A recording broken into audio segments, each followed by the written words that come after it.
Hey guys, welcome back to my channel. How y'all doing? Yeah, y'all doing good? Okay. Okay, all right. So today I wanted to kind of take things down a notch and really just kind of take a break from all the social justice talk, and I really just want to do something a little bit more fun and laid back. So I realized that I haven't really done like an introduction video on like me and my life and my background and where I come from and all that. So I'm just gonna kind of talk about myself today, so you guys can kind of get to know me a little bit more, and hopefully it might bring you guys a little bit more insight to like where my values and my background and my opinions and kind of things stem from. And if it doesn't, then I don't really care. Like, you don't have to be here. So, So I already have a video that focuses specifically on my adoption story. So I'm not really going to talk too much about my like adoption experiences because I've already done that. So if you want to watch that video about my adoption experience, you can go to the link right here and watch that video if you're interested in like my adoption story specifically. Otherwise, I'm really just going to kind of talk about my life from birth kind of to where I am now. I'm going to try to make it as short and possible. I tend to talk a lot, so I'm really going to try to like condense this into a video that is less than 15 minutes long because, bitch, there's a lot to cover. So let's get started. Right? I was born 1991, November 16th, Scorpio. Hey, bitch, what's up? I was born in Houston, Texas. I was adopted at 3 days old. This is actually a picture of my mother and my aunt picking me up for adoption just 3 days after I was born, and they officially took me home like a week later. So I was raised in Olympia, Washington, right? So for those of you who don't know, it's about an hour south of Seattle, and it's actually the capital of Washington State, bitch. Seattle is not the capital. Get into it. Olympia is a very small, very white, very liberal, hippie, cultural appropriate town. It's white, okay? It's a very white town and community. So I grew up in a predominantly white community, predominantly white family, all that good stuff. So one of the things I actually get asked a lot, and I'm not sure if I've actually ever answered this, is people always ask me if I have other adopted siblings. I do. I actually have a lot. So in my immediate family, I have 3 other adopted siblings. In my extended family, there's like about 20 of us. So I'll start with my immediate family. So in my immediate family, there are 6 kids, okay? And I'm going to do this in order of age. So there's 1, 2, 3, right? Those are the 3 boys. They're all biological to my parents. Then there's me, and then there are my 2 younger siblings who we are not blood related, but obviously we are adopted because we're all black. So I was the first to be adopted. I was adopted as a newborn, as I said. My brother, who is not blood related again, he's adopted from Portland, Oregon, and we adopted him at the age of 6. And then there's my sister, who's adopted from Ethiopia, and we adopted her when she was, I believe, 13 years old. So we all came at severely different times, and we all have different experiences, and we're not all from the same place at all. Okay? Okay. So that's my family. Try to follow me right now. Okay? So on my mother's side, there are 28 cousins that I have. First cousins, 28 of them, right? That's including me. 14 of those cousins are adopted, all from different places, all kinds of different ethnicities, and 2 of them were adopted as like special needs kids that don't have any arms. So 2 of them are from Taiwan, 8 of them are from Ethiopia, and the rest of us are from the states, various different states. I believe there's Texas, Alabama, Oregon, some other southern state that I'm not sure. But yeah, and then on my dad's side, my dad is a very small family, but on his side there are 4 cousins, but they're not first cousins, but I consider them first cousins because we're all so close anyway. Anyway, there's 4 girls. They are adopted from Haiti. So basically, I have a really fucking big, really diverse family. My family is super close. They mean the world to me. My grandmother was really big on family and making sure that we all were like really close, and we all basically consider each other like brothers and sisters and have really close relationships, and we all saw each other. Like, there are people who I talk to all the time. They're like, oh yeah, I haven't seen my cousin in like 10 years, or like there's family members I don't even know exist. And I'm like, that is so crazy to me because my grandma made sure that we always saw each other at the very least once a year, but really we saw each other 4, 5 times a year, every major holiday, and really just because we all were so close and we all just wanted to see each other anyway. So my family is a really huge part of my life. So long story short, my family is like a huge influence on my life, and absolutely. Now that we have that out of the way, I guess the next step would be I was homeschooled basically until high school. So my mother My mother used to be a registered nurse. She's going back to school now. She's now like a lactation consultant and like a bad bitch who drives around and fixes all your children's and you pregnant people. But she was a registered nurse for a long time, and then she quit to be a stay-at-home mom and raised all of us six crazy ass fucking kids. So she with my other aunts and uncles who live in the area basically like created this entire fucking homeschool program that I really think they should basically sell as an idea because it was fucking brilliant. So she stayed at home and she taught us basically, and they created this entire what we call that cousin club. It was literally like they created a school out of like my aunts and uncles. So we would have like schedules, we would have like classes with one person who would be teaching us math, and then we would go over to this house and teach, and my grandpa would be teaching history, and then we would run over to this person's house and have like reading or something like that. Like it was just fucking crazy. And we would have like these special projects. Like at one point, I swear to God, we like learned about Egyptian history for like I swear to God like 10 fucking years straight. Like I literally learned how to read and write hieroglyphics. Like that is how crazy this shit was. Anyways, it was hilarious, and I've never really talked to anybody who was homeschooled, like outside of the people that I was already raised with. So I don't really actually know like what other homeschooling is like, but I feel like it wasn't like this. Like this was extreme homeschooling. So I was homeschooled until high school, and then backtracking a little bit, when I was about 10 or 11, we moved out to the country, the redneck country, and I mean redneck like one of my brother's friends, who's also adopted a black person. He was literally the first black person to ever attend that high school. So we moved out to like this big ass country. We had like 40 acres though, and we started our own farm. Yes, I'm black and I was raised on a farm, bitch. What you fuck gonna do about it? I was basically raised on a farm for probably a good half of my life. So we had the certified organic meat farm where we did everything ourselves. We raised all the animals, we did all the butchering ourselves, we did all the processing ourselves, we made our own sausage, we wrapped our own meats, and then we would bring it into the local farmers market and sell it. And at the time, we were actually really fucking popping because at the time there really weren't any other certified organic meat that was being sold, at least locally. So we were pretty fucking popular. Like, I mean, to the point where like restaurants in the areas were ordering from us. I should make a video just on farm stories. So we had cows, goats, I almost said pigeons. Bitch, we didn't have no fucking pigeons. Cows, goats, chickens, turkeys, ducks. Uh, we did lamb at one point, but sheep are so fucking stupid. We just couldn't do it. But those were kind of the main ones we had, all the main things. So we had 40 acres. So it wasn't like we were squished on this tiny farm. We had a huge farm. We had like a creek that ran through the property, and I could just tell so many fucking farm stories from being up late at night, birthing goats, and my dad almost getting eaten by a 400-pound sow, and chasing the fucking dairy cow down the road because the neighbors always fed her grain and she would always just walk down the fucking street to visit the neighbors. So we're chasing Lily Bell down. Like, there's just so many fucking things so many stories that I can tell y'all about being on a farm. But yeah, so I was raised on a farm. When we got to about high school age, at that point, a lot of other like certified organic and naturally grass-fed meats and everything was starting to pop up. And it just got to the point where there's so much competition, and it got to the point where we weren't really making enough money for it to make a difference. And all of us kids were just kind of like, we've kind of had enough. We've been doing this for like 10 years, bro. We still actually have the farm. It's just not running as a farm. So we still have like the property of the farm. So we moved into town and we started going to school. Now, when I went to high school, we went to a very, very small private Christian school. And when I mean small, I mean my graduating class was 4 people small. 4 people, 0, 4, 1, 2, 3, and 4 small.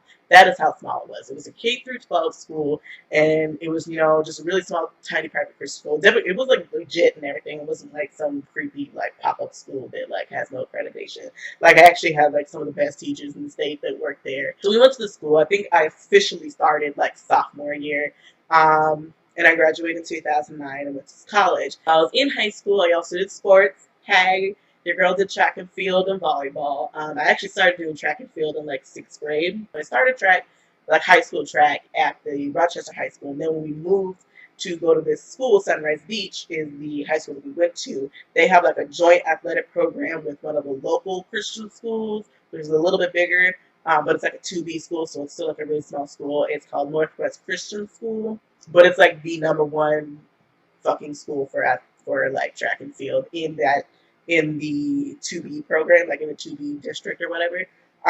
Yeah, we're like fucking, we've been like number one in the state for like fucking 7 years running, bitch. But anyway, so yeah, so I did track and field. I did shot put and discus for my two main events, and I also did the 4x100 relay. Sometimes when they really needed me, when they really just needed the extra points and needed to win, because I can sprint, very fast sprinter, just naturally, and also because throwers, all of the fucking muscles are in their legs, so we can run usually very quickly. But I don't like to run, because why the fuck would you voluntarily run when you don't need to? Like, bitch, what? No, I was all about throwing. So yeah, throwing was definitely my main event. I basically went in there, I crushed it. I broke every single school record my very first meet. I still hold the high school record. I still hold the district record, and I won state my senior year with a throw of 40 feet 3 inches in shot put, and I believe I placed fourth in discus. I don't fucking remember. It was like 181 something. I don't know. I never really liked discus, but I had to do it because you have to do like a minimum of 2 events or something. But yeah, so basically your girl was a bad bitch in track. I also went to the Junior Olympics in 8th grade, I believe, so it would have been like 2005. Flew all the way out to Indianapolis, and I placed 9th. I was really fucking pissed off because I was super nervous and I just didn't do well. I didn't even beat my PR. I didn't even make my PR. And so I was really pissed off. But, you know, hey, I went to the Junior Olympics, and a lot of people can't say that. My parents really wanted me to like go for a full ride scholarship for track and field, which I probably really honestly easily could have gotten. And a lot of schools and like some of the coaches at the colleges actually wanted me to like start training for the Olympics. And I just, and now thinking back, I probably should have taken those opportunities, but I was just so tired of doing track and field because I had literally been doing it since 6th grade, and I was just so tired, and I wanted to do something else. I actually really wanted to be a dancer, so I was just really tired of it, so I didn't take up those opportunities. And going to college was something that, it wasn't necessarily discouraged in my family, but I was also the first person to go. Kind of like, okay, we'll support you, but you kind of have to do all the work yourself. So I literally went to Barnes & Noble, and there are these books that you can buy that has a list of every single college in the country, and it like lists like their majors and like their acceptance rates and the tuition rates and all those kind of things. It's literally a book that is like this big. I went to Barnes & Noble, I bought that book, and I literally would spend weeks in my room just like going through page by page, checking it off. I'm like, okay, I know I don't want to be going to these states. Okay, these schools have the majors that I wanted. Okay, these ones are kind of in like in a price range. These ones have these scholarships. I literally got to college by myself. And it wasn't necessarily that my parents weren't supportive of me going to college. It was just like neither of them had gone to college. My mom just became a registered nurse right out of high school. My dad dropped out of college his first semester and just started working. My 3 older brothers my oldest brother went to the military right out of high school, and the other 2 brothers just started working right out of high school. So I was really the first person that was like, you know, that's cool, y'all, but I want to continue my education, so bye. So in order to do that, I had to do everything by myself. So I ended up getting a basically full ride scholarship to this college in New Hampshire called Colby Sawyer College, right? And at that point, it was like, if I don't take this, I'm probably not going to go to school. So I really didn't really have much of a choice. If I wanted to go to college, I had to go to college. It was offering me like a full ride. I got there, ended up being like the worst fucking year of my entire life. It was like the most racist, secluded, ill-prepared school on the face of the planet. It was one of those schools that they basically just handed out scholarships to minority students across the country so that they could fill their diversity quota. And then you get there and there's absolutely zero support for people of color. There's no programs, there's no classes about diversity, less than 15 black people on the entire campus. Like, that's how fucking secluded it was. And just to give you an idea of how fucking like racist and like out of touch with diversity they are, so they didn't do anything for Black History Month, right? Right. Okay, I can somewhat give you a pass on that because a lot of schools don't.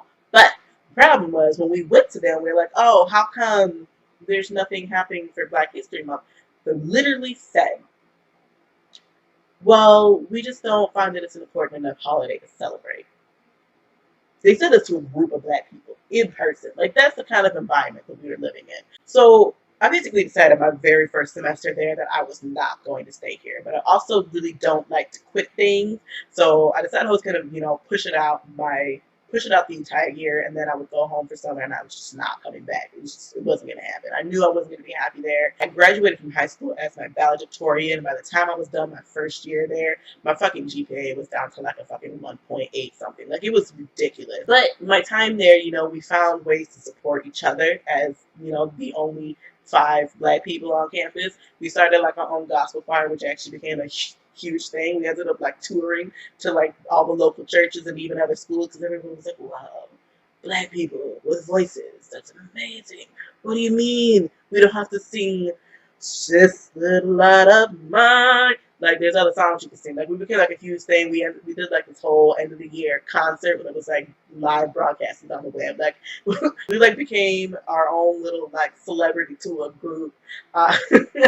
It was ridiculous. Yeah, so we were called the Voices of CNC. Sawyer College was like the worst fucking time of my life. I had like the most racist teachers. I had some white man who tried to accuse me of plagiarism, and then the school tried to blackmail me and my parents when we tried to like fight back against it. It was just a shit show. So I ended up moving back home, and when I got home, I was really like in this really depressed state for a long time because I'm a very goal-oriented person, and I had all these plans. I was like, I'm going to graduate by 21. I'm going to have this degree. I'm going to have this great job by 23. I'm going to be married with like 2 kids by like 26. And then here I am back at home after 1 year of college, and I have no degree, and I'm back home, and I'm like, what the fuck happened? I'm a failure. I can never do this. Like, I just give up. So it took me a long time to kind of pull myself back out of that rut. And then I decided, in the meantime, I'm going to go to community college and try to figure out, just basically rethink my entire life plan.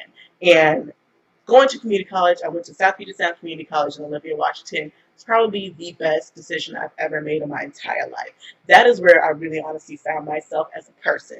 The biggest impact there for me was they have this like multicultural center. It's called the Diversity and Equity Center. And this entire fucking the entire purpose of this office is to be a support group and a safe space for all minorities on campus, whether it be racial minorities, gender, sexuality, ability, whatever it is. It's basically there to just support you and make sure that you have the tools that you need to graduate and be successful students. It was there that I was able to connect with other people like me. It was the first time that I was able to like walk into a room and be like, does anybody else understand how fucking uncomfortable it is to be the only Black person in the classroom? And it was like, yes, we all have had this experience because we've all grown up in Olympia, Washington, where we are the minority, and we understand what it's like. So it was the first time that I was actually able to like actually talk about my experience, and people weren't looking at me like, "What the fuck are you talking about, girl? You're crazy." And so that was a huge thing for me. It was one of the reasons. It was a huge thing for me. It was the reason that I was able to kind of open up and learn more about myself. And it was where I started learning about like social justice and like educating myself on Black history and just really history in general and all this kind of stuff. So that's kind of what led to that. And then from there, I started getting really involved, and I started like a Black student union. I got on the student government, and I was like the diversity for equity. So I basically was like advocating for change. I literally like met with like heads of department, and I made curriculum changes. I was teaching workshops. And then there's like a Students of Color conference that every single community college in the state of Washington gets together, and it's basically a big old conference for brown people where you get to learn about yourselves, and then you also get to learn about like ways that you can take action and make change and stuff. So we went to that 3 years in a row. My last year I actually taught a workshop there. Basically that my 3 years at this community college is basically kind of what got me started into the social injustice and basically finding who I am as a person and really kind of finding my roots and my true values and things. So that's really where I got from that. And also it's a place that I met some of my best friends in the entire fucking world. Like, people still to this day that they are my ace, boom, coon. We still have our group chats, even though we're spread across the entire country. We are number one hold it downs. Every time we all come back to Washington, it is an automatic meetup. Those are the people who I can call at any time of the night and be like, you know what, I can't fucking deal with this fucking police brutality bullshit. Like, I don't have to explain shit to them. We all on the same page. It was also a place where I got a mentor. And for a long time, I didn't want to have a mentor because I had a really big problem with asking for help. And I was kind of forced into getting a mentor, and I'm really glad I did because it was the first time that somebody held me accountable and actually asked me what I wanted to do and really kind of helped me work through like my life plans and actually figure out what I wanted to do, which helped me when I wanted to go to 4 year because I actually knew what I wanted to do then. So I ended up getting paired with this mentor. She was a black woman. She is the only black woman who was on the presidential board, but she also came from the complete opposite background of me. She came from a very black family. She went to HBCU. She, works in black schools, and then when she came out here, it kind of swapped, and she was the only black woman. So being able to meet with this woman for 3 years, we met like once a month for 3 years. It was the first time that she was, somebody asked me, like, what do you actually want to do? Is what you're doing in school right now actually going to help you get to where you want to go? Are you doing things for you, or are you doing things to make other people happy? It was the first time that someone really sat me down and like put me in check and made me actually think about like actually what I was doing. And so having that mentor, her name was Rhonda, having that mentor, having Rhonda as my mentor, really helped me kind of figure out my values and what I wanted to do. So when I did graduate, I graduated in 2013 with my associate's degree. I actually had a plan, and I felt like I wasn't a failure anymore.